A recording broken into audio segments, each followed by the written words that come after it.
네, 감사합니다. 저희 강의 시작하겠습니다. 네, 여러분 다시 만나 뵙게 돼서 반갑습니다. 제가 아까 말씀하신 것처럼 꽤 오래전에 다녀갔고요. 네, 또 이번에 기회가 돼서 다시 여러분을 만나 뵙게 되었고, 이번에는 제가 강의하는 내용이 이제 예레미야 애가입니다. 그때는 에스겔서가 워낙 분량이 많아서 주어진 시간 안에 다 다루기 어려워서 이번에는 이제 지금 1시 반서부터 7시까지죠. 이 시간 안에 다룰 수 있는 분량을 생각해 보았는데요. 간단하게 다룬다면 애가가 굉장히 간단하게 다루어질 수도 있을 테고요.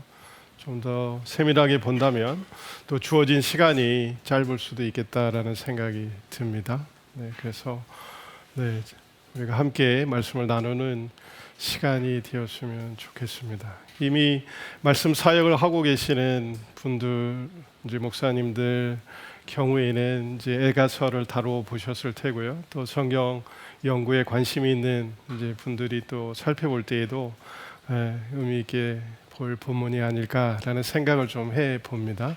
제가 지금 여기 앉아서 강의를 하게 되는데 여러분이 이렇게 막 얼굴이 다 겹쳐서 잘 안 보이거든요. 그래서 제가 이렇게 몸을 움직이면서 또 서로 얼굴을 또 마주 대할 수 있으면 좋겠습니다.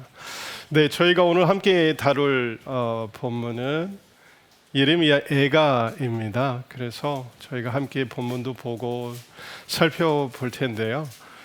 이미 이 강의 내용이 애가라고 하는 것이 공지가 이제 오래전에 됐을 테고 또 여러분이 읽어보시고 또 오늘 오셨으리라라는 생각을 좀 해봅니다. 그래서 제가 먼저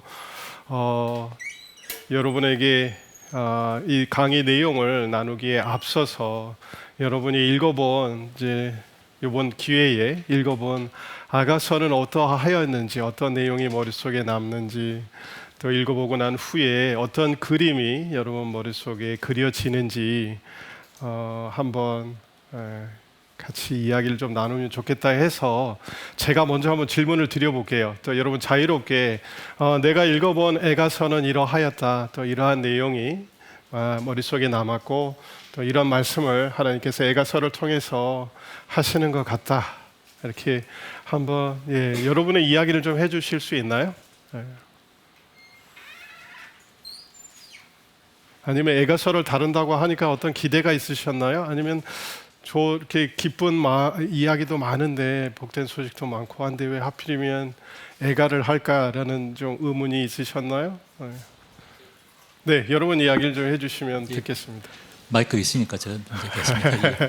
저는 이 본문들이 그 신앙생활 하다가 그 어떤 절대적인 낭망 가운데 있을 때 하나님께서 어떻게 우리를 위로하시는가 이런 주제가 예레미야 애가 가운데서 제게 주시는 교훈이라고 생각이 되집니다. 네, 어떤 부분에서 좀 이렇게 위로의 메시지로 좀 다가오셨나요?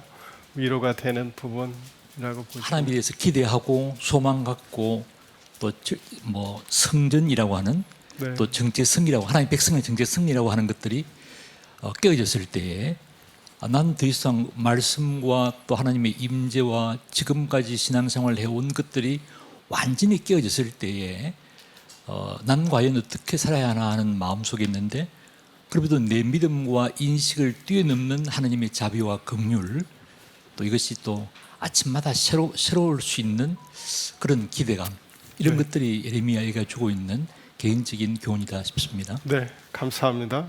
그 외 다른 분 마이크 있는 분들이 지금 마이크 붙들고 갑자기 속지 않은 마음으로 네. 뭐 애가 뭐 전체적인 내용에 대한 거는 이제 성경 전체 흐름 속에 있었으니까 크게 이제 이해하는데 어렵다고 생각되지는 않지만 어쨌든 바벨론 포로 그 다음에 예루살렘 멸망 이제 그런 것들은 근원적으로는 이제 모세율법하고 연결해서 율법을 지키지 않은 그거에 대한 대가를 이제 냉정하게 지불받는 과정이라고 이제 봐지고 그럴 때 그것을 이제 받아들여야 하고 또 그럼으로써 그것이 끝이 아니고 하나님의 그 긍휼에 대한 부분을 더욱더 미래를 바라보고 이제 그것들이 해결해 나갈 거라는 것을 이제 주는 메시지. 거기서 3장 22절 23절 나오는 그런 내용들이 여호와의 인자와 긍휼하심, 아침마다 새로움이 주님의 헷세대에 대한 이야기를 이렇게 이제 이야기하고, 저는 이제 이거를 뭐 우리 다 읽어는 봤는데 우리 조 교수님 뒤에도 이제 그런 이야기 적어 놓으셨지만 그리스도의 그 앞으로 이것을 구약에서 기록해 놓을 때는 결국은 그런 율법을 지키지 못하는 것도, 그 다음에 희망을 가지는 것, 그렇지만은 또 율법을 지키지 못하는 한계에 있다는 것을 이제 우리가 아니까 궁극적으로 그리스도의 사역을 바라보고 그 부활을 바라보는 쪽으로 우리의 시각을 돌려야 하고, 그로 인해서 새 하늘을, 새 땅을 이루어 가시는 그 하나님의 은혜 속에서 우리가 그 풍성함 속에서 다시 살아가는 그런 마음, 그런 걸로 이해하고 읽었습니다. 네, 감사합니다. 네, 그 외에 다른 분들 또 혹시 개인적으로 읽어보고 그려진 그림이 어떠했는지 한번 이야기 나눠주시겠어요? 네.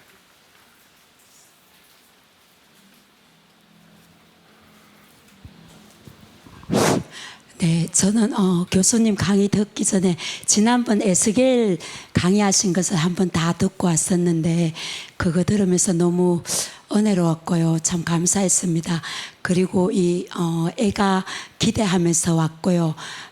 본문을 다시 한번 여러 번 읽으면서 우리나라에 정말 꼭 필요한 말씀이구나, 그렇게 마음이 좀 뜨거웠고, 왜 눈물의 선지자라고 했는지 다시 한번 다가오는 귀한 시간들이었습니다. 네, 감사합니다. 어떤 면에서 우리나라의 지금 정황이 이 메시지가 좀 필요하다고 느끼셨나요? 예, 정치적으로도 어렵고 또 이번에 수해로 여러분들이 많이 어려움을 당한 그런 것들을 보면서 하나님께서 그 예레미야 시대에 우리나라에 말씀하신 그 선지자의 음성을 우리가 들어야 되지 않나, 이런 생각을 했습니다. 네, 감사합니다. 그 외에 다른 분 뭐 또 나눠주실. 그 저자에 대한 얘기는 항상 논쟁거리가 되지만은 네. 그럼에도 불구하고 저는 이제 전통적으로 예레미야가 저자라는 그런 것을 이제 믿으면서 예레미야서와 예레미야 예가와의 그 관계, 그 선지자 예레미야의 그 어쩌면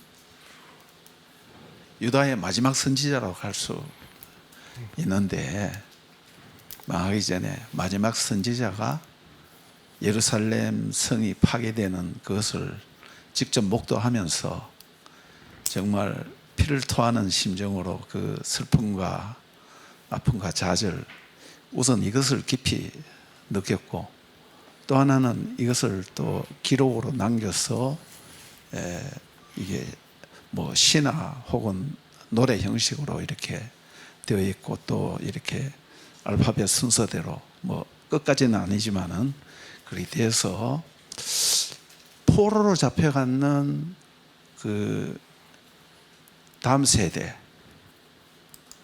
세대들이 그 자기 자신도 3장에 보면 너무너무 철저하게 고통을 당하는 그 때문에 견디지 못하는 그런 가운데서 저는 이것이 그리스도의 고통과도 뭔가 좀 연결된다라는 그런 느낌을 좀 받았고, 그 가운데서도 또 소망을 또 하나님께 소망을 두는 그거, 그리고 마지막 장 마지막 부분에 하나님께서 계속 질문을 이렇게 던지고 있는 그 부분을 보면서 한편으로는 항의, 한 3분의 1 정도는 항의고 3분의 1 정도는 고통스러운 절규, 이제 간구라고 할 수 있겠죠. 그것을 이제 이렇게 느끼면서 동시에 이것을 지어서 기록으로 남겼는 이유가 뭘까? 이제 오늘날 지금 현재 우리들도 물론이지만은 그 당시로 만약에 우리가 돌아간다면 그 다음 세대가 포로로 잡혀가서 아무런 소망도 없이 좌절해야 되는데 그 좌절의 그 현장에 그것을 너무 적나라하게 그대로 보면서 애들이 그냥 굶어 죽어가면서 우리가 뭘 어디 있습니까 하면서 이게 그 죽어가는 그 모습을 보면서 포로로 잡혀가는 사람들도 비슷한 생각 가운데서 뭔가 마지막으로는 또 그래도 하나님을 바라보는 그런 것을 위해서 기록했지 않을까라는 선지자의 마음을 좀 약간 읽을 수 있는 것 같은 네. 그런 생각이 들었습니다. 네, 감사합니다. 네. 그 외에 또 나누어 주실 분들이 계신가요? 혹시 애가서와 관련해서 여러분이 개인적으로 갖고 계시는 궁금증이 있으시지는 않은가요? 질문이 좀 있으신가요? 그래서 일단 책을 읽으실 때는 전체에 대한 이해를 좀 하시려고 하고 어떤 그림이 머릿속에 떠오르는가라고 생각해 보시는 게 굉장히 좋습니다. 애가서에 대해서 이야기하면 1장서부터 5장을 이렇게 반복해서 읽으면 어떤 단어를 이렇게 한두 단어로 그 그림을 표현한다면요. 애가서가 그려주고 있는 것을 표현한다면 아마도 참혹함이라는 표현, 진짜 제목이 보여주는 것처럼 슬픔, 근데 이제 단순한 슬픔보다는 이 사람이 이야기해 주는 한 표현 하나를 보면 너무 참혹해요. 이 처하여 있는 상황이 너무 참혹하고 또 한 단어로 표현하면 하나님의 심판을 받은 상태가 굉장히 참혹할 뿐만 아니라 한편은 또 비루하다라는 생각을 좀 해볼 수 있어요. 과거와 현재 심판이 있고 난 이후의 모습을 보니까 참 비루한 모습을 갖고 있다. 이렇게 그려지거든요. 전체적으로는 그 그림을 우리한테 더 강렬하게 주는 게 아닐까라는 생각을 좀 해봅니다. 애가서 이거는 시예요. 시는 우리 어떤 논리적 흐름을 막 따라가게 하기보다는 감정적 호소를 하게 되고 감정적 흐름을 따라가게 하는 거거든요. 그러니까 여러분이 애가서를 읽으실 때 한 표현을 볼 때에 논리적 판단, 평가, 분석을 하는 것도 필요하고요. 또 하나는 어떤 분석이 좀 필요할까요? 어떤 반응이 좀 필요할까요? 어떤 감정을 지금 자꾸 호소하고 있는가 여기에서는. 그래놓고 보면 그 감정적으로는 읽고 나서 막 이렇게 기분이 좋아지지는 않습니다. 굉장히 이렇게 다운될 수밖에 없어요. 제가 여기 오면서 오늘 아침에 이제 출발을 해서 오면서 애가서 이 본문을 한번 낭독하는 걸 들어보고 싶다라는 생각이 들었어요. 여러분 오늘 전 이제 수업 마치고 이거 강의 마치고 한번 들어보시면 좋을 것 같아요. 유튜브에다가 애가서 낭독, 예레미야 애가 낭독하면 여러 개가 있는데 그 중에 하나를 들어보시면 느낌이 또 틀려요. 여러분이 읽을 때하고 거기서 느낌이 와요. 이렇게 읽어주는데 아주 드라마틱하게 읽어주는 거 말고요. 그냥 평범하게 평이하게 읽으면서 그 내용을 전달해 주는 것을 들어보시면 또 틀린데요. 제가 오면서 그게 한 23분 정도 걸려요. 이 5장을 읽는데 한 23분 정도 소요가 되는데 이렇게 하나하나 표현 하나하나 그 따라가면서 보면 전에는 제가 읽어가면서는 그냥 참혹하다, 절망적이다라는 생각이 많이 들어왔는데요. 근데 제가 또 다른 단어 하나를 사용했잖아요. 비루하다라는 거예요. 야, 이 상황에 처해 있는 사람이 정말 비루한 그 자기의 어떤 그 상태에 대해서 이야기하는 게 이렇게 목소리로 들으면서 좀 어감이 들어오더라고요. 그래서 기회가 되시면 한번 들어보시면 좋을 것 같고요. 그러면서 어떤 그림을 자꾸 저자가 그려주려고 하는지, 그러면 절망적인 아주 고통스러운 아주 참혹한 상황으로 갈 때는 한번 그 장면을 머릿속에 떠올리시면 훨씬 더 강렬하게 또 명확하게 여러분에게 전달됩니다. 그러면서 그 안에 어떤 메시지가 우리에게 제시되고 있는지, 이 저자는 우리에게 무엇을 들으라고 하는지 여러분이 보실 수 있다는 생각이 듭니다. 그래서 제가 여기 시라고 표현한 거고요. 감정적, 적소적 호소를 하고 있습니다. 그래서 시를 읽으실 때에는 감정의 선을 따라 읽으시는 것이 필요합니다라는 말씀을 드리고요. 선지서를 읽으실 때에는 논리적 흐름을 따라가는 게 굉장히 중요합니다. 왜냐하면 심판을 선언하면서 왜 심판을 받게 되는지 이유를 설명해주고 심판을 선언하고 있기 때문에 이건 논리적 흐름이거든요. 원인과 결과의 논리적 흐름을 따라가고 있기 때문에 선지서를 읽으실 때에는 좀 이렇게 논리적 흐름을 따라가는 것이 기본적인 독법이 되겠고요. 시로 기록된 에가서의 경우에는 논리적 분석도 굉장히 필요하겠지만 논리적 분석에 앞서서 일단 감정적 반응을 하시는 게 좋습니다. 어떤 감정을 호소하고 있는지, 어떤 감정을 지금 드러내고 있는지 한번 그 감정의 선을 따라가 보시는 것도 저자의 의도에 맞추는 것이기 때문에 의미가 있습니다. 에가서를 이제 본격적으로 제가 다루기에 앞서서 한 가지만 더 말씀을 드리겠습니다. 또 저희가 에가서를 읽고 살피면서 또 그 내용을 확인하려고 합니다. 여러분이 성경을 읽으실 때, 또 말씀을 묵상하실 때 물어야 할 두 가지 주요 질문이 있습니다. 성경을 읽고 나서 이 본문 안에서 도대체 하나님이 나에게 무슨 이야기를 하시는 건지 이런 생각이 좀 드실 때에 질문해 보시면 됩니다. 첫째는 이 본문은요 나에게 무엇을 믿으라고 하는가라는 질문을 해보시는 게 중요해요. 네, 에가서도 똑같아요. 에가서 1장을 읽어놨는데 여기서 무엇을 믿으라고 하는 거지? 이게 첫 번째 질문이고요. 그다음 두 번째 질문은 도대체 그럼 무엇을 하라고 하는 거지라는 거예요. 이 두 가지 질문입니다. 이것을 이제 그럴듯하게 이제 신학교에서 표현할 때에는 정경이라는 표현을 써요. 성경은 우리에게 정경입니다.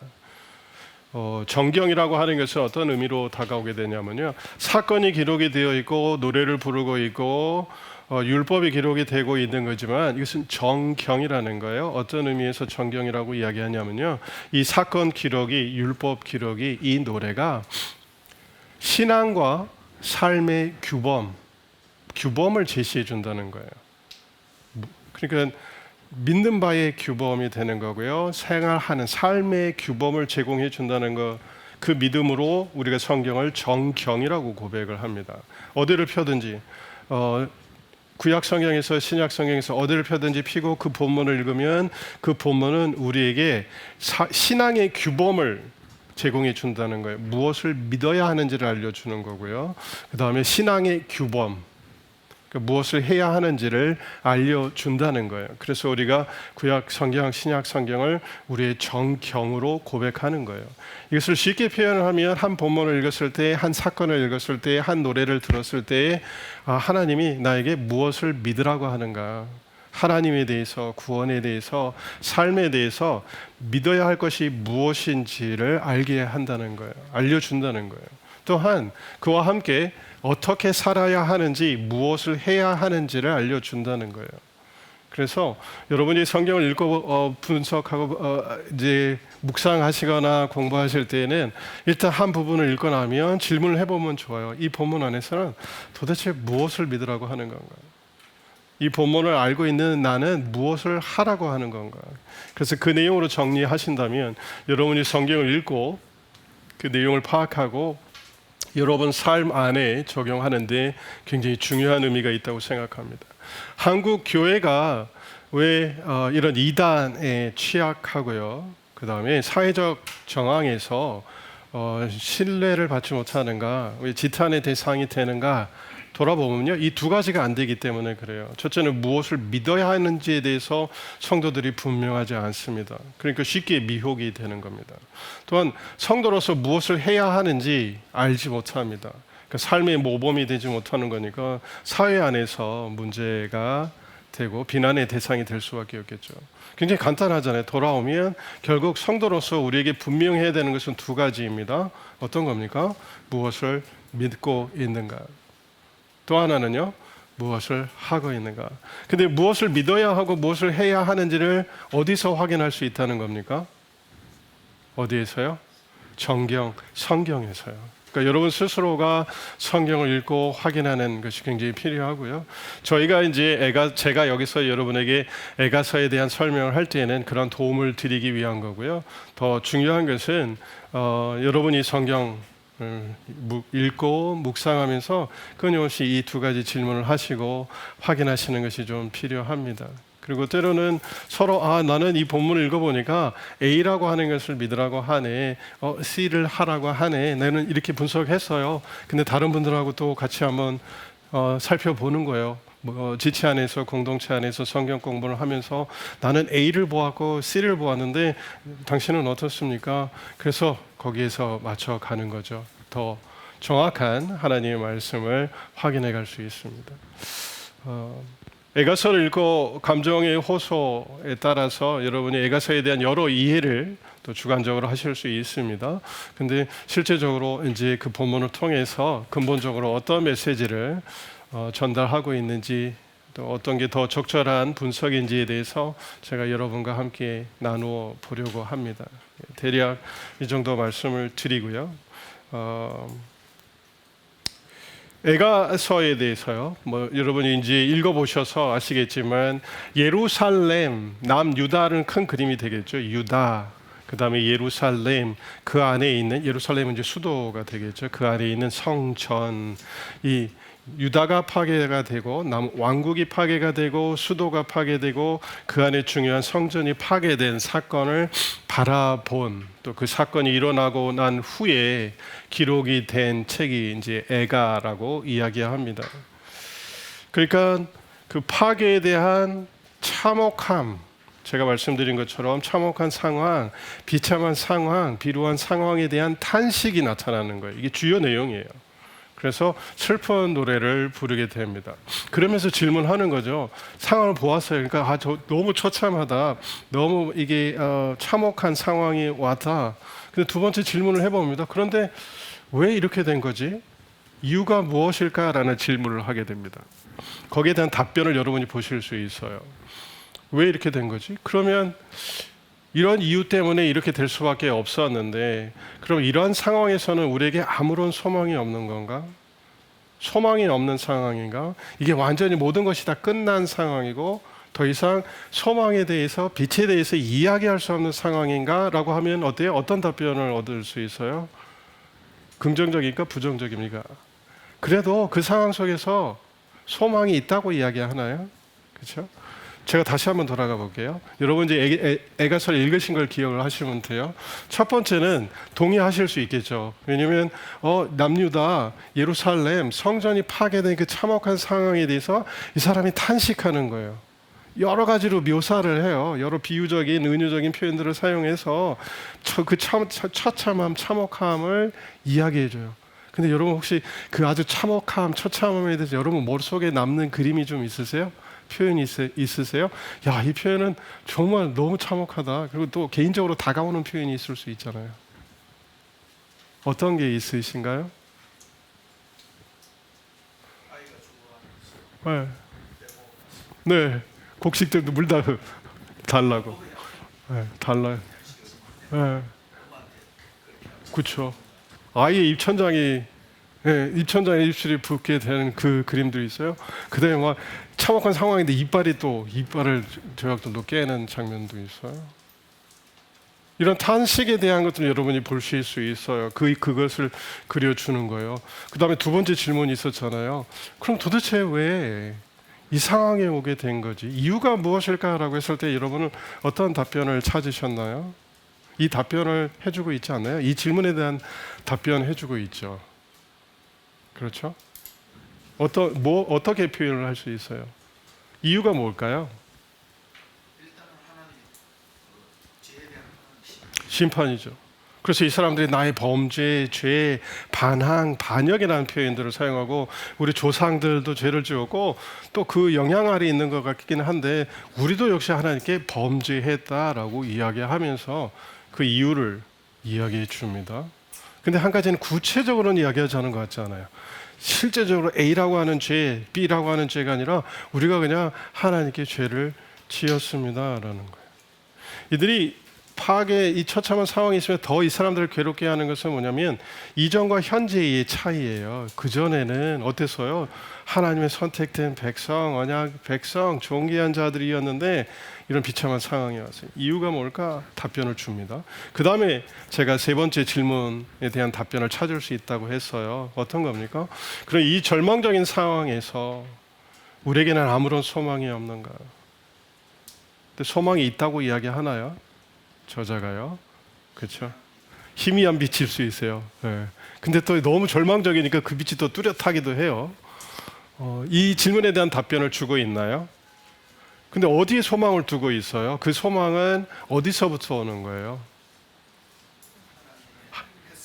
네, 하나님의 사랑이에요. 상황에서는 우리에게서는 어떠한 소망을 발견할 수 없어요. 그 상황. 근데 소망을 그대로 이 상황 속에서 찾는다고 하면 결국 눈을 누구에게 돌리게 되는 거예요? 하나님께 돌리게 되는 거예요. 그러면서 하나님의 사랑, 인자, 헤세드에 대한 이야기를 하게 됩니다. 그 다음에 네 번째 질문, 답변을 주고 있는지 제가 한번 질문해 볼게요. 여러분이 답변을 이야기한다면, 하실 수 있다면 이 내용을 다룬다는 거예요. 다시 돌아볼게요. 첫 번째는 참혹한 상황에 대한 아주 탄식이에요. 그 다음에 두 번째는 왜 이 상황이 왔는가에 대한 이유도 이야기해 줍니다. 그럼 이 상황에서는 정말 소망이 없는가? 소망이 있습니다라는 답변을 주었어요. 네 번째는 그럼 도대체 어찌어찌해서 우리가 생존해서 남아 있는데 도대체 우리가 여기서 그러면 무엇을 해야 하는가? 라는 질문에 대한 답변을 저자가 주고 있나요? 어떤 답변을 주고 있어요? 어떻게 하래요? 기다리는 거예요. 또 어떤 표현들이 있어요? 우리가 여호와께 어떻게 이야기하고 있어요? 네, 하나님께 가는 것, 하나님께 아뢰는 것, 돌아보는 것, 뭐 이런 것들을 이야기해 줘요. 그러니까 이 상황에서 무엇을 해야 하는지에 대한 답변도 제공하고 있습니다. 이게 에가서가 다루는 거예요. 전반적으로는 처참한 상황에 대한 탄식을 하고 있습니다. 그 이유도 여기저기서 이야기해줘. 세부적으로 이야기하지 않지만 결국 한 문장으로 표현하면 어떤 거예요? 우리가 여호와께 범죄하였다, 죄를 지었다. 그 결과로 우리가 이런 처참한 상황에 놓여 있습니다. 우리 자신을 돌아보면 아무런 소망이 없지만 하나님을 돌아보니 어때요? 거기에 소망이 있습니다. 그래서 어떤 이야기를 어떻게 해야 한다고 이야기해 주고 있습니까? 저자는요, 어떤 이야기를 해주고 있어요? 우리가 하나님께 관심을 두고 하나님께 손을 들고 하나님께 회개하고 나아가는 것에 대해서 이야기해 주고 있습니다. 네, 오늘 에가서 이제 내용 다 정리된 겁니다. 이게 이제 반복이 되겠죠, 그렇죠? 저자는 이 네 개의 주제를 다루는 거예요. 그러니까 우리가 이 질문에 대한 답변을 주고 있구나라고 보시면 됩니다.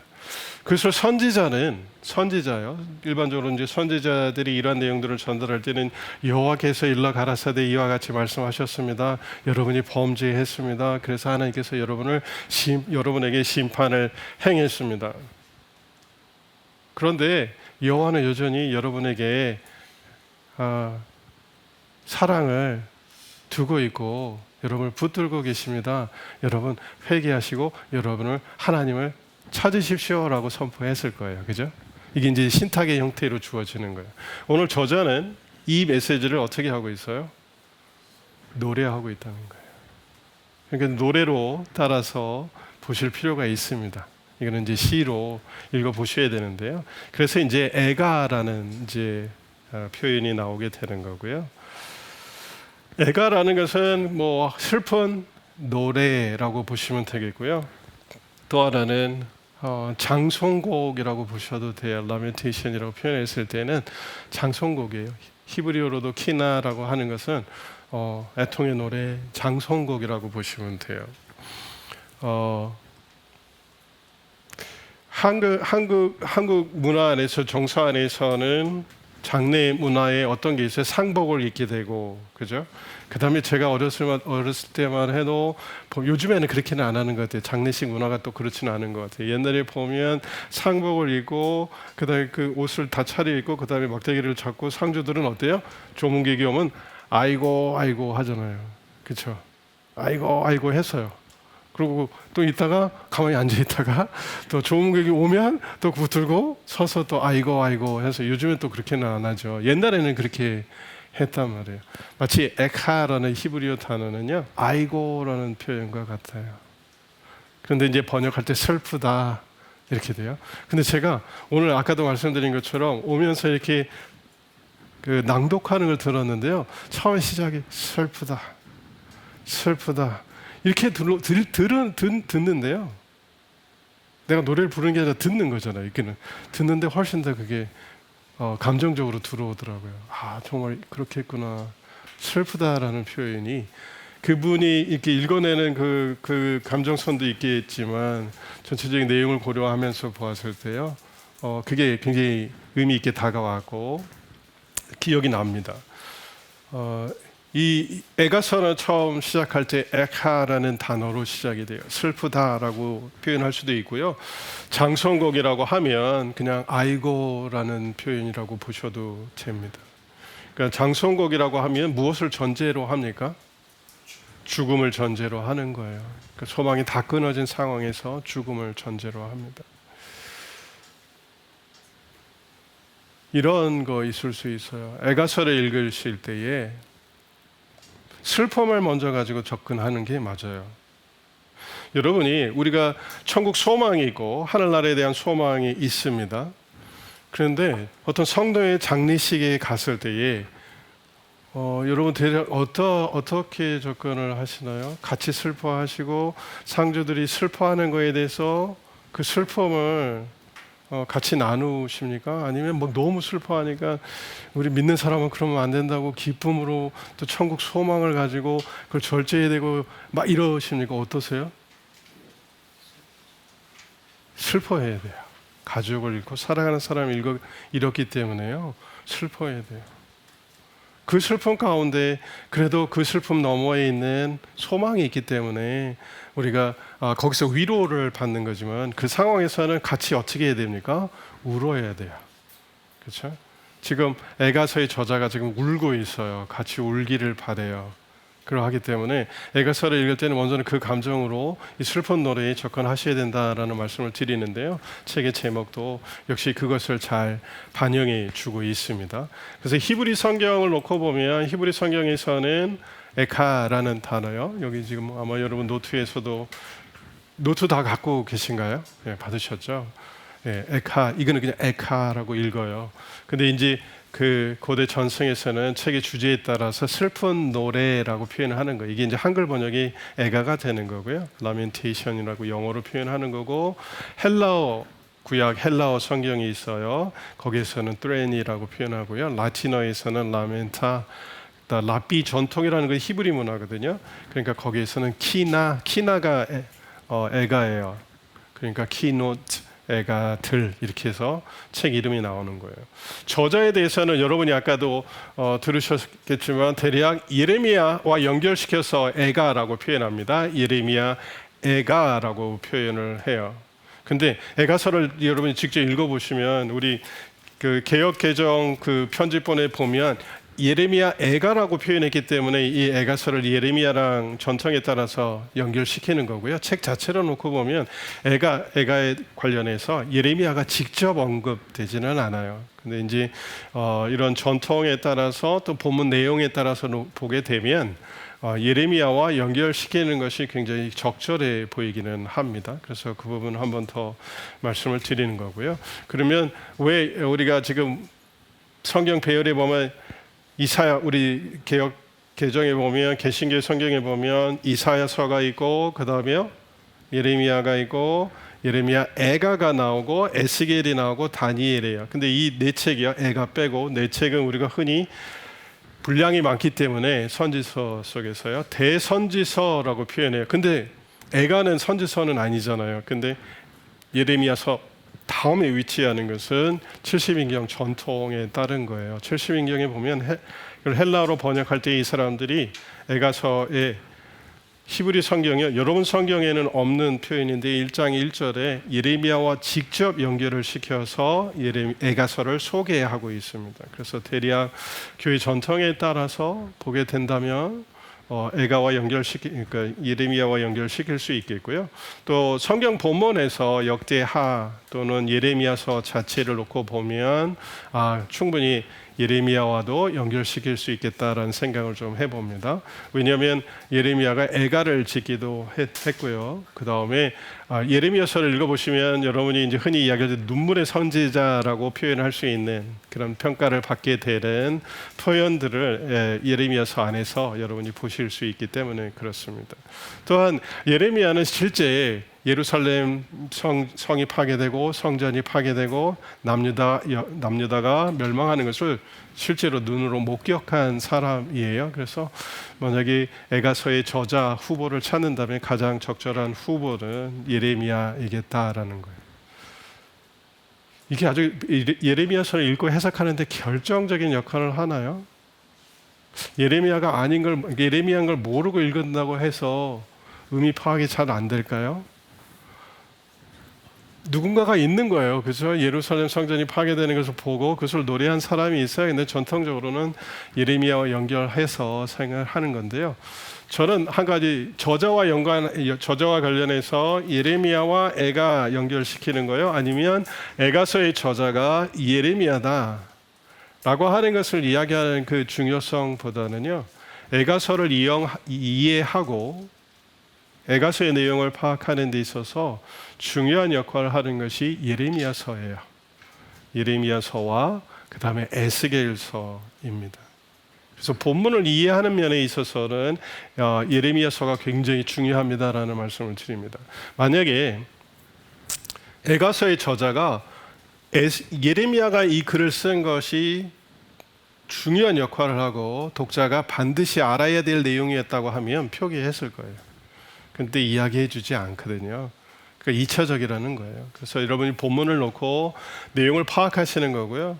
그다음에 시인이라고 표현을 할게요. 이제 궁극적으로는 이제 예레미야하고도 충분히 연관시킬 수 있는데요. 이 노래를 부르고 있는 이 사람 여러 내용을 전달하고 있는데 아까 어떤 질문을 제가 드렸냐면 남유다가 하나님의 심판을 받아서 멸망하게 된 이유가 무엇입니까? 라고 했을 때 예레미야, 그러니까 에가서의 저자는 어떻게 표현하고 있어요? 구체적으로 설명하기보다는 여호와께 범죄했습니다. 죄를 범했습니다. 우리의 죄 때문입니다. 라고 이야기해요. 그럼 그 죄가 우상 숭배의 죄인지 사회적 불의와 그 다음에 부패한 문제인지는 구체적으로 이야기하지 않고 죄라고 이야기해요. 이 구체적인 내용을 확인할 수 있는 성경이 예레미야서예요. 그 당시에 예루살렘 성전이 파괴되기 전에 이들에게 구체적으로 어떤 잘못이 있고 어떤 문제가 있었는지 그러니까 에가서의 저자는 이렇게 그림을 그려준다면 그 그림의 실제적인 내용을 확인할 수 있게 해주는 책이 예레미야서하고 에스겔서예요. 제가 한번 예레미야서하고 에스겔서 그러니까 에가서죠. 죄송합니다. 에가서의 주석서 소개해 달라는 글을 이제 부탁을 받았어요. 원고 부탁을 받았어요. 그래서 이제 에가서 주석서 여러 이야기 하는데요. 제가 마지막에 기록한 게 에가서의 가장 좋은 주석은 예레미야서하고 에스겔서입니다라는 거예요. 그래서 여러분이 에가서를 읽으시고요. 나중에 예레미야서와 에스겔서를 보면 어떤 문제가 구체적으로 있었는지 하나님께서 왜 이렇게 하실 수밖에 없었는지에 대한 그 구체적인 내용들을 확인하실 수 있습니다. 그런 면에서 저는 예레미야와 연관해서 에가서를 보는 것이 중요합니다라는 말씀을 드리고요. 저작권에 관해서는 그게 2차적인 논의가 될 수 있습니다. 그러나 내용을 파악하는 데 있어서는 예레미야서가 중요하고요. 또 동시대 같은 문제를 다루고 있는 에스겔을 보실 필요가 있겠고요. 제가 이제 에가서를 부분적으로 다루면서도 이제 예레미야서나 에스겔서와 연관해서 살펴보겠습니다. 성경 안에서의 위치에 대해서 간략하게 한번 이야기해 볼게요. 개신교 성경, 여기 70인경이나 그다음 라틴어 성경에서는 예레미야 다음에 에가서가 등장해서 그 연관성을 보여주는 거고요. 히브리 성경을 저희가 타나크라고 이야기하는데요. 여기에는 절기 때 사용하는 구약 성경 39권 중에서요 5권을 이렇게 같이 모아놓은 단락이 있어요. 이거는 이제 절기 때 사용하려고 하는 거거든요. 유대인들이 절기를 지킬 때요. 그것은 이제 메길노트라고 표현하는데요. 오순절에는 룻기서를 낭독하거든요. 그 다음에 6월절에는 아가서를 낭독합니다. 장막절에는 전도서를 낭독하는 거고요. 그 다음에 예루살렘 성전이 파괴된 그때를 기념하면서 이분들이 이제 낭독하는 성경이 있는 거죠. 그게 에가서입니다. 그래서 예루살렘 성전의 파멸 그때를 기억하면서 부르게 읽게 되는 책이 에가서예요. 그래서 히브리 성경에 보면 룻기, 그 다음에 아가, 전도서, 그 다음에 에가서, 그 다음에 에스더서는 당연히 이제 부림절에 하거든요. 낭독하게 됩니다. 그러니까 이 책들이 같이 묶여 있습니다라는 정도를 말씀을 드립니다. 에가서는요, 제가 이제 시문이라고 말씀을 드렸잖아요. 시예요. 근데 흥미롭게도 이런 표현들이 요 특징을 좀 볼 수 있습니다. 일반적으로 운율이라는 게 이제 있어요. 이렇게 운율이 있어서 시문이기 때문에 또 시에서는 그런 것들이 보여지는데요. 시편 19편 1절 같은 경우에요. 2절 같은 경우에는 3+3이라고 표현을 해요. 3+3. 그러니까 뭔가 짝이 A, B, C, 그 다음에 A 프라임, B 프라임, C 프라임, 그 짝이 이렇게 딱 맞는 형태를 취해요. 그래서 거기에 대해서 그것을 표현해 보면 19장 1절에서 보면 하늘이 하나님의 영광을 선포하고, 하늘이 그렇게 했으니까 그 다음에는 궁창이 그의 손으로 하신 일을 나타냅니다 하니까 이렇게 짝이 맞잖아요. A, B, C, 그 다음에 A 프라임, B 프라임, C 프라임이에요.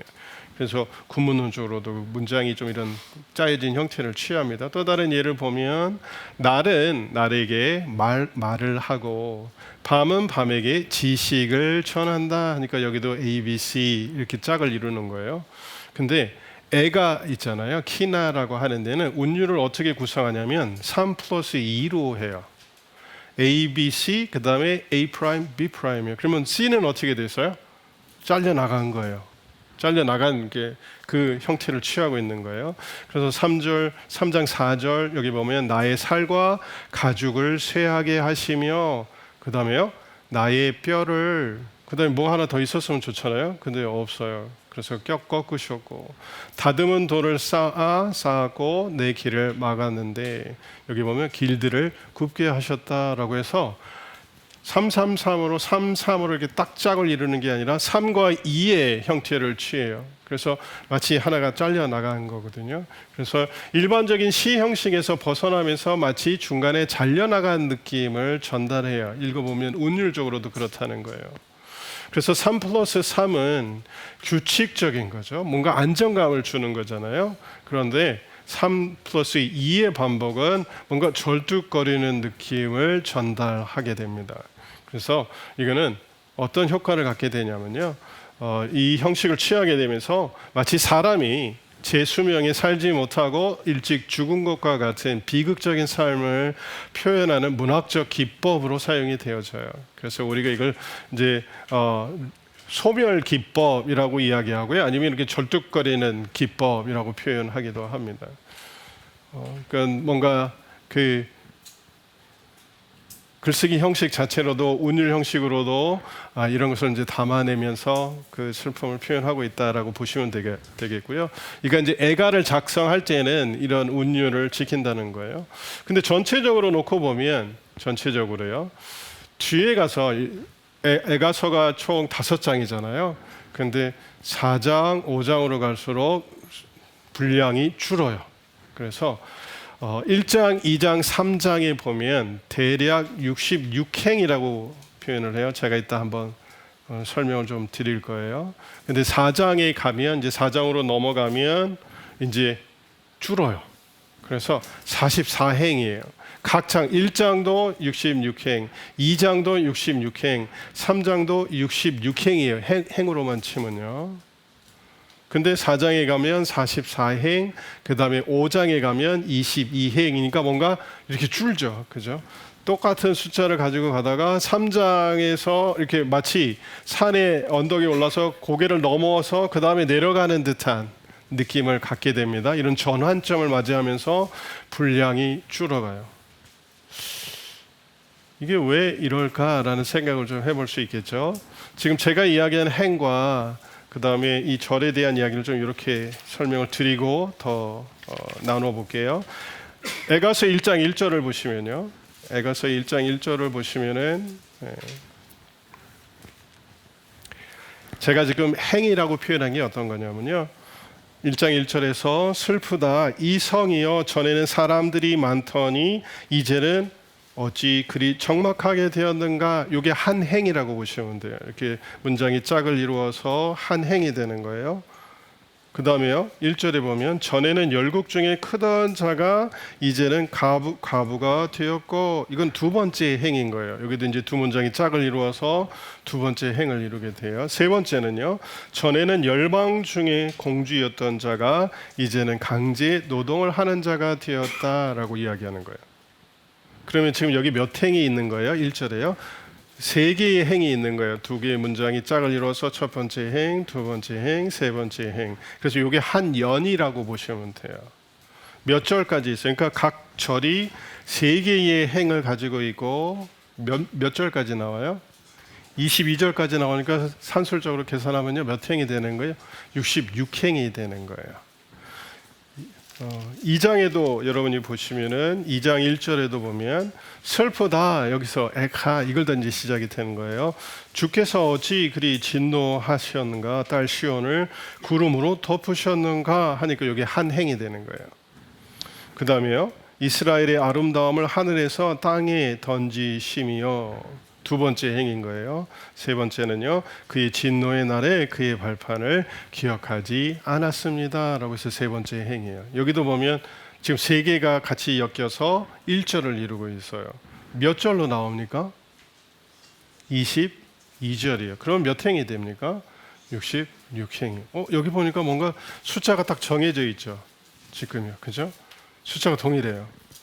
우리가 개역개정에서는 1장, 2장을 구분할 때 절 구분을 하면 절로는 22절, 1장 22절, 2장 22절이에요. 그렇죠? 행으로 따져서 계산하면 어때요? 1장도 66행, 2장도 66행 이렇게 되는 거예요. 3장 한번 볼게요. 3장은 몇 절로 되어 있어요? 66절요. 여기는 좀 보세요. 3장 1절 보면 분량이 많아요? 길어요? 짧아요? 짧아요. 마치 한 행과 같아요. 그러면 1장 1절에서는 세 개의 행이 있어서 한 절을 만든 거라고 하면 3장에 보면 각 행을 어때요? 1절, 2절, 3절로 끄는 거와 같아요. 그러니까 총 몇 행이 나오는 거예요? 66행이 나오니까 66절로 되는 거예요. 이해가 되세요? 지금 제가 설명하는 게요. 1장과 2장에서는 세 행을 같이 묶어서 1절로 표현해서요. 3장에서는 그냥 행대로 다 풀어버린 거예요.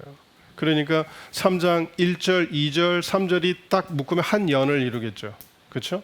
만약에 1장, 2장에서 했던 것처럼 하면 이게 한 절이 될 거예요. 그러면 22절 이렇게 되죠. 4장에 가서 보시면은 4장 1절 보세요. 이것도 슬프다라고 이야기하면서 몇 행이 보이나요? 두 행이 있는 것으로 보여요. 왜냐하면 어찌 그리 금이 빛을 잃고 순금이 변질하였는가. 이게 한 행이 되는 거고요. 성소의 돌들이 거리 어귀마다 쏟아졌다. 그러니까 두 행이 되는 거예요. 그럼 몇 절이 되어 있어요? 4장에는 몇 절이 되어 있어요? 22절이니까 몇 행으로 나뉘어요? 44행인 거예요. 그 다음에요. 5장에 가서 보시면은 몇 절로 나와요? 22절이요. 근데 1절 한번 읽어보세요. 대략 몇 행이 있는 것 같아요? 5장 1절에 보시면은 하나 있는 것 같아요. 한 행이에요. 그렇죠. 그러면 다 22라는 숫자라고 같이 가게 되는데 1장과 2장에는 한 절에 3행이 붙어 있는 거고 3장에서는 풀어서 66행으로 66절로 하게 되고 4장은 어때요? 좀 줄었어요. 그죠? 한 행들이 줄었어요. 그래서 44행인 거예요. 전체를 놓고 보면요. 5장은요. 한 행으로 해서 22절로 해서 22행밖에 없어요. 이게 어떤 의미일까 한번 생각해 보셨나요? 왜 이렇게 양을 줄일까? 이렇게 줄일까? 왜 줄일까? 일단 고개를 넘어갔잖아요. 그죠? 3장에서는 고개를 넘어가요. 넘어갔는데 거기서 어떤 긍정적인 빛을 보게 됩니까? 1장과 2장에 보면 너무 처참하고 비참하고 절망적이에요. 소망이 없는 것 같아요. 근데 3장으로 이렇게 쭉 오면서 그래도 빛을 보았어요. 아, 하나님의 성품이 이러하구나. 그러니까 우리가 이렇게 하면 여기서 소망을 가질 수 있겠구나 하니까 어때요? 마음이 좀 진정이 되잖아요. 그런데 어때요? 여전히 슬픈 상황인 거예요. 근데 마음이 좀 진정이 된 느낌을 가져요. 왜냐하면 분량이 줄어요. 그렇죠? 그런데도 어쨌든 다 해결은 안 되니까 한 번 더 가는 거잖아요. 5장이요. 그렇죠? 5장인데 또 줄어요. 거기도요. 아, 그러니까 뭔가 변화가 왔어요. 이 변화를 가져오게 된 근본적인 계기는 어떤 겁니까? 하나님을 기억하는 거예요. 그렇죠? 이 변화가 와서 문학적으로도 분량적으로도 그것을 보여주지 않는가라는 거고요.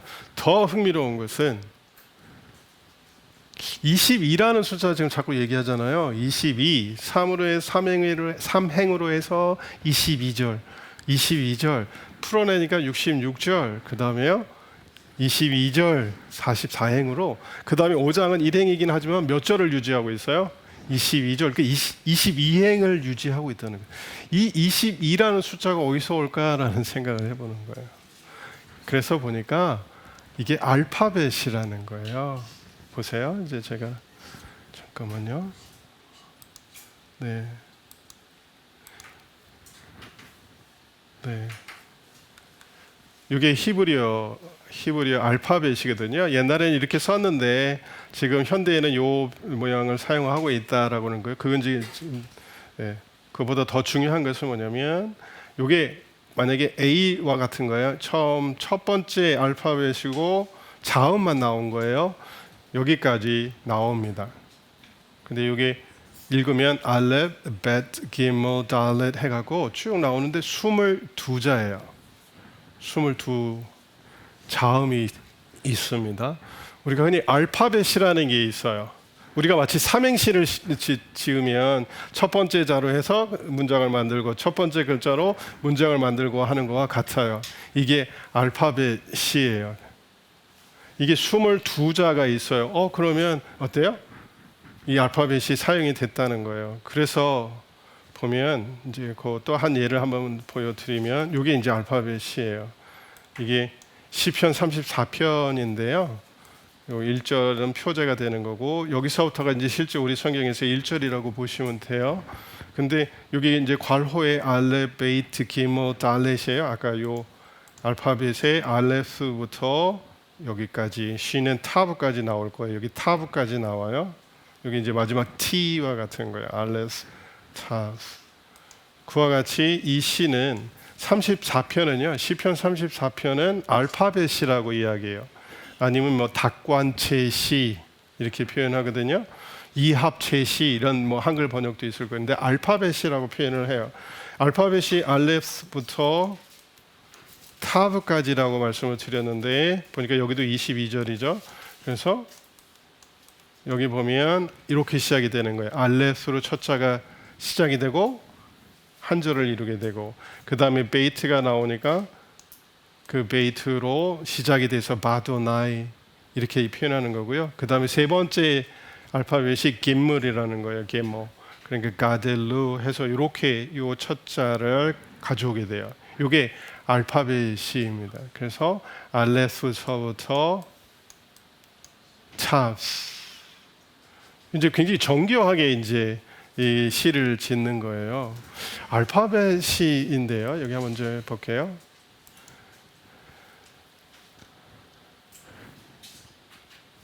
이제 화면이 명확하니까 잘 보이실 거예요. 글씨는 좀 작아도요.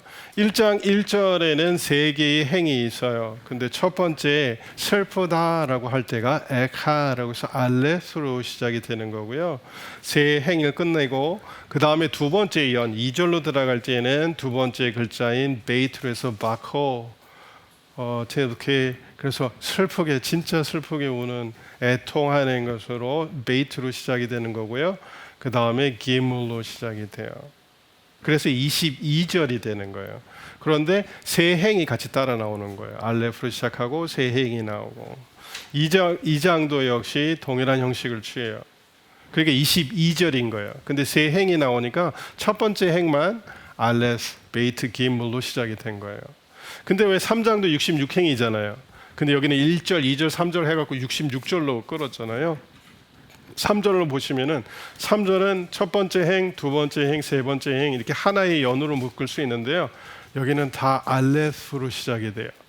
알레스, 알레스, 알레스. 그래서 아까 한 행에 그러니까 한 연에 세 개의 행이 있었잖아요. 그런데 여기는 다 알레프로 시작을 하면서 그걸 보여주는 거예요. 그 다음에 두 번째 연에 가서는 베이트로 시작이 돼요. 그러니까 66개로 다 나뉘어 본 거예요.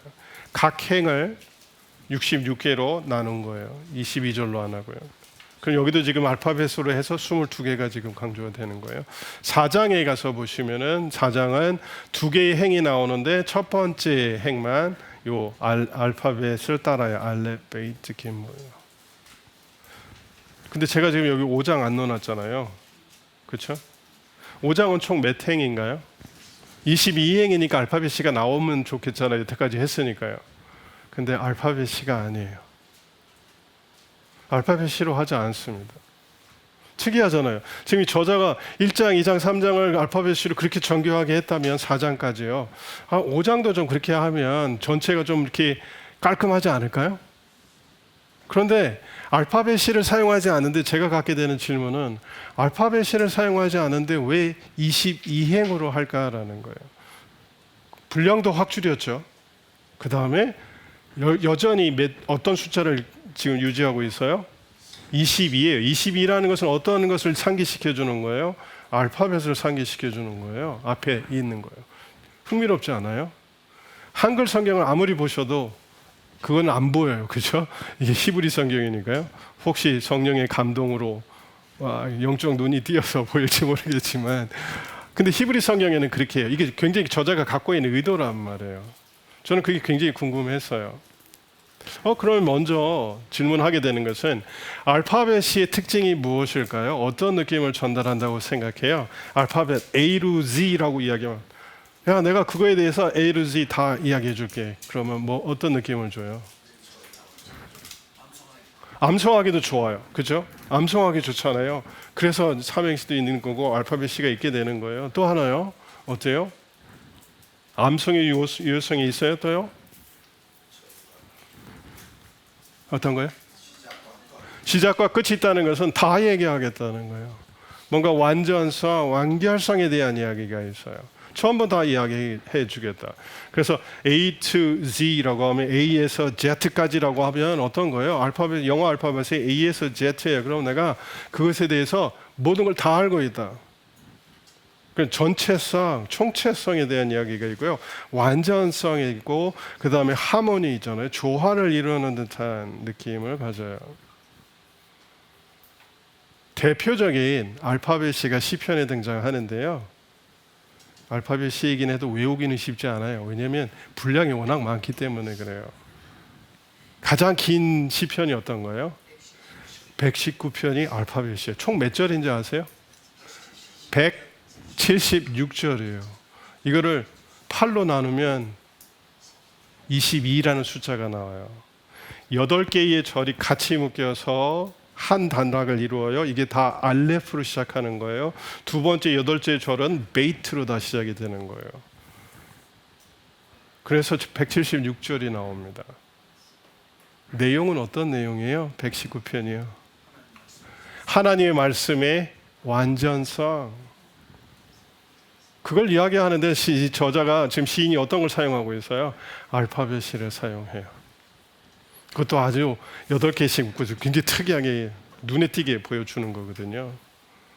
그러면 어떤 형식의 하나님의 말씀의 온전함, 완전함을 어떤 형식에 담는 거예요? 문학 형식에 담는 거예요? 알파벳 C에 담아요? 그럼 어떤 생각이 머릿속에 들어오는 거? 이거는 좀 완결성, 완전성 전체를 다 보여주는 거구나.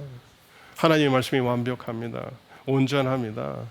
빠뜨릴 게 없습니다. 이런 얘기죠. 또 대표적인 알파벳 C가 어디 있냐면요. 여러분 잠언 31편에 현숙한 여인, 여성분들은 잘 좋아하지 않을 수 있는 그 현숙한 여인이요. 현숙한 여인이 알파벳으로 그 소개가 되고 있어요. 그렇죠? 나중에 이제 천국 가서나 볼 수 있을까 모르겠지만 이 알파벳 C가 갖고 있는 특징이에요. 이게요. 그래서 제가 생각해 보면 여러분도 한번 생각해 보세요. 왜 이 슬픈 노래를 왜 알파벳에 담았을까? 현숙한 여인에 대한 그림을 그려주는데 알파벳에 담는 거는 아 맞다, 이게 이런 의미가 있고 그런 효과가 있겠다. 하나님의 말씀이 온전함을 이야기할 때는 이렇게 정교한 알파벳에 담는 게 굉장히 인상적이고 그 의미가 당기잖아요. 근데 왜 하필 애가는 슬픈 노래 장송곡인데 왜 이 노래를 알파벳에 담았을까? 여러분 어떻게 생각하세요? 한번 생각해 보세요. 지금 제가 답변은 이제 드리진 않겠지만 왜 이럴까? 어떤 의미일까 한번 생각해 보시고요. 나중에 다시 같이 나눌 시간을 가질 테고요. 또 하나 5장은 알파벳은 안 보여요. 알파벳이 형태는 안 나타나요. 여기서 보시는 것처럼 여러분이 여기서 보실 수 있는 것처럼 이렇게 알레스, 베트, 게모 이게 안 보여요. 이거는 지금 알파벳이니까 그걸 따라가니까 쭉 보이는 거거든요. 근데 5장에 딱 들어가면 1장에서 제코르라는 표현을 써요. 기억해 주십시오, 여호와여. 그런 자인이 요거부터 시작을 해요. 요거서부터. 그러니까 알파벳이가 전혀 아닌 거예요. 그런데 틀로는 어때요? 틀로는 알파벳의 틀을 갖고 있어요. 왜 그렇게 이야기할 수 있어요? 22절이기 때문에 그래요. 궁금하지 않아요? 왜 이렇게 했을까? 저자가 이것을 통해서 우리에게 전달하는 메시지는 과연 무엇일까? 네, 이 질문을 제가 여러분에게 드리고 또 저희가 본문을 찾아가면서 그 질문에 대한 답변을 좀 하려고 하는 거고요. 실제적으로 제가 이제 세부적인 본문을 다루기 전에 에가서가 갖고 있는 이런 문학적 특징 에 대해서 이야기한 거고요. 또 문학적 특징이 우리에게 던져주고 있는 흥미로운 질문이 있고요. 나중에 또 이것이 결국 저자가 전달하려고 하는 메시지에 중요한 의미를 갖고 있고 역할을 하기 때문에 여러분께 말씀을 드렸습니다. 저희가 본문을 살펴보면서는 그것을 좀 더 구체적으로 다루어 보려고 합니다. 시이기 때문에 시의 특징이 나타나는 거예요. 알파벳 C가 사용이 되는 거고요. 이거는 굉장히 뚜렷한 특징이에요. 그래서 눈에 띄게 되는 거고요. 시이니까 여러 평행법 사용이 되어져요. 문장 간의 평행법, 또 직유법, 은유적인 표현, 그리고 그림 언어들이 많이 사용이 되니까 그건 그냥 그대로 따라가시면 돼요. 그림을 그려줄 때는 그 그림을 따라가는 거고요. 비유가 나와요. 숨어서 공격하는 곰. 그 다음에 좀 처참하잖아요. 우리를 화살 관역으로 삼았다라는 거예요. 누가요? 하나님이요. 근데 화살 관역이요. 거기다 대고 계속 쏜다는 거예요. 그 다음에 이를 막 조약돌로 이를 깬다라든지 이런 표현들이 등장할 때는요. 여러분이 한번 그 그림을 따라가서 보실 필요가 있습니다. 구약 성경을 읽고 선지서를 읽고 이해하는 데 있어서 상징적인 거, 은유적인, 비유적인 표현이 나타나서 어렵다고 이야기하시는데요. 대략 우리도 충분히 연상할 수 있는 거예요. 그 표현들이요. 그래서 생각하시는 것만큼 어렵지 않습니다. 그래서 은밀히 숨어서 공격하는 곰 그런 그림이 그려지잖아요. 그렇지 않습니까? 그러니까 그 그림들을 따라가시는 게 굉장히 중요합니다. 눈물이 강물처럼 이러면 충분히 그 연상할 수 있어요. 은밀히 숨어서 공격하는 곰이 좀 점잖은 거고요. 암콤을 만나면 더 무섭습니다. 그게 이제 그 역사서 안에서도 놓고 보면 암콤 만나는 경우 있어요. 저는 충분히 이해가 됩니다. 암콤이 더 무서운 것 같아요. 그렇죠. 결혼하고 이제 결혼 생활 오래 하다 보니까 충분히 거기에 동감됩니다. 그래서 우리의 문화적 정황도 있어요. 거기서 오해를 가질 때도 있을 수는 있긴 하겠는데요. 대부분은 그냥 우리가 가질 수 있는 이해 속에서 충분히 그 의미를 파악할 수 있겠고요. 또 여러분이 다른 해설서, 설명서를 통해서 도움을 얻으실 수 있습니다. 그러면 이제 읽는 독법은요. 슬픈 노래를 감정선에 따라 가는 거고요. 그림을 그려줄 때는 그 그림을 그려가면서 어떤 감정에 호소하는지를 보시면 되겠습니다. 지금 47분이고요. 질문 하나 해도 되겠습니까? 네, 질문 받고 저희 휴식을 취해도 되겠습니까? 네. 애가의 운율 가운데서 말씀하신 내용에 네. 3장 4절하고 3장 9절 비교하지 않았습니까? 네. 3장 4절 내용은 나의 살과 가죽을 쇠하게 하시며 나의 뼈를 꺾으셨고 되어 있는데, 한글로 볼 때 나의 살과 가죽을이라고 하는 목적어 네. 그 쇠하게 하시며 나의 뼈를 꺾으셨고라는 구조로 볼 때, 그 한글 성경을 볼 때는 우리가 이거를 적용하고 읽어볼 때 이건 이제 2-2로 보이거든요. 3장 9절도 다듬은 돌을 다듬은 돌을 사 내 길들을 막으사, 그런 목적어하고 동사하고 뭐 이 나오는데, 네. 앞에 부분들은 이제 A, B, C 돼 있는데 그 다음에 이런 구조를 찾아보려 그러면은 한글로 봐서는 이게 3+2라는 게 금방 눈에 안 들어오는데, 네. 원어로 봐서 그렇습니까?